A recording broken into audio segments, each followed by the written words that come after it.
Hi, I'm Dr. Doug. I'm a wellness coach and a fitness trainer, and I've been involved in the healing arts since the mid 80s.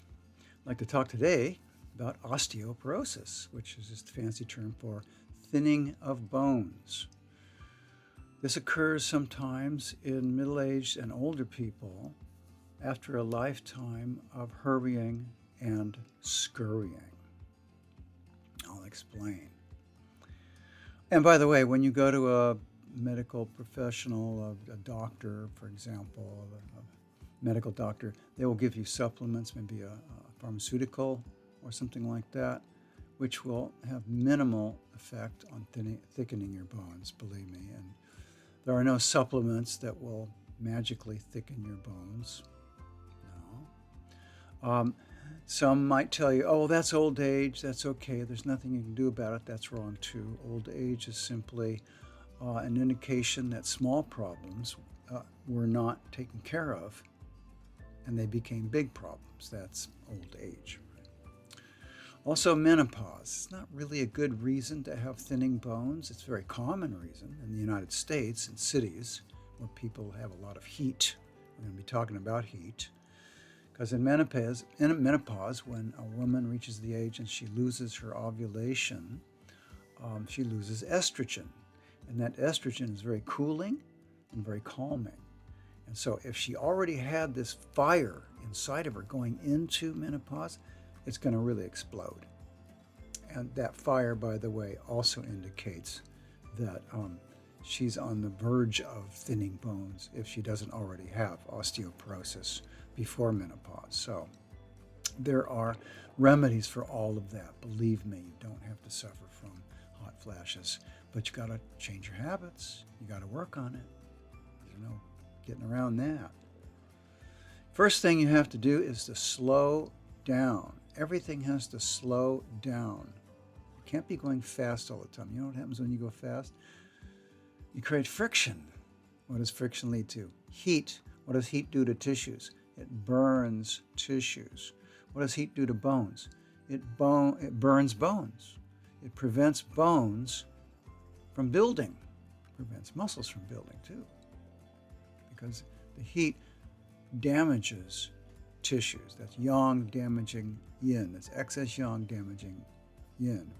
I'm going to put it in Chinese terms. So that has to happen. Things have to slow down, and the scurrying and the hurrying have to stop. That can be very difficult, especially if one considers that that is necessary to earn a living. I don't think it is. I can explain it to you personally if you want to talk about it. The second thing is you got to lift heavy weights. I mean, what's the purpose of thick bones? It's to move thick muscles. Actually, sorry, it's the other way around. Thick muscles move thick bones, but if you don't have thick muscles, you're not going to have thick bones. In other words, strength training is absolutely necessary, but at the same time as calming the heat, because as long as that heat's flaring, you're not going to build anything. Doesn't matter how much you lift, doesn't matter how dedicated you are to strength training. You're not going to get any strength unless that heat is called off. All right, does that make sense? So less friction, less yang, more yin material. Now, osteoporosis is considered an autoimmune disease, which means that the immune system is so ridiculously busy, because you are busy, that it goes after the good guys. It's not supposed to. It's just supposed to go after the bad guys, invaders and viruses and stuff like that. But it's so busy that it starts going after bones and muscles and tissues and connective tissue, and we don't want that.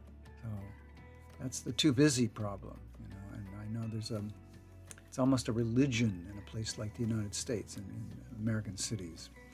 You need more sleep.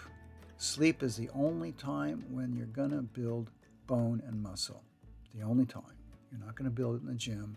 You're not going to build it walking around. It's only when you're sleeping. I have a study from the University of Colorado. I'll post that link in the description below about this very subject, how they found that sleeping increases bone density. Oh, who would have thought, right?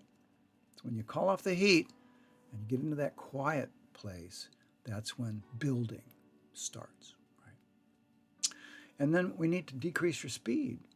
You're too speedy. I mean, I don't know about you, but I imagine anybody who has osteoporosis is just too speedy. You walk too fast, you drive too fast, you talk fast, you think fast, you work fast, you do this fast, fast, speed.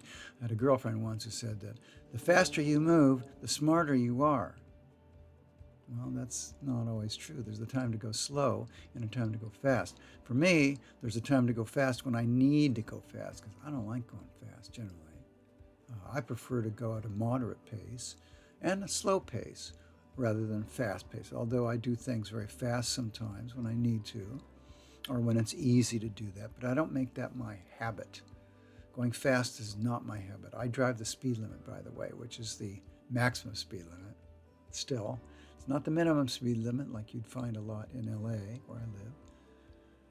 I get in the right-hand lane and let people pass me up, because I'm not going fast. I'm not going to multitask either. You know what multitasking does? It creates friction. All this friction adds to your heat problem.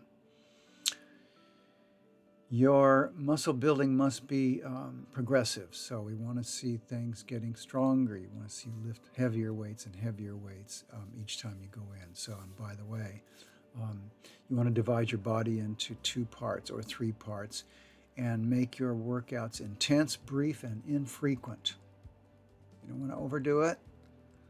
You don't want, if you go to failure, for example, they're very brief. Your lifting's very brief, but intense.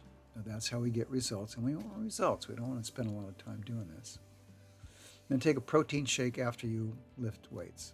That's all you need. You don't need any extra nutrition, just normal nutrition. Anyway, I've trained a lot of people, and if you're interested in anything, you know, want to talk to me about any of this, go to my website. The link is posted below, and you can contact me and we'll talk. This is Dr. Doug for Body Trust. Do not forget to subscribe. See you next time.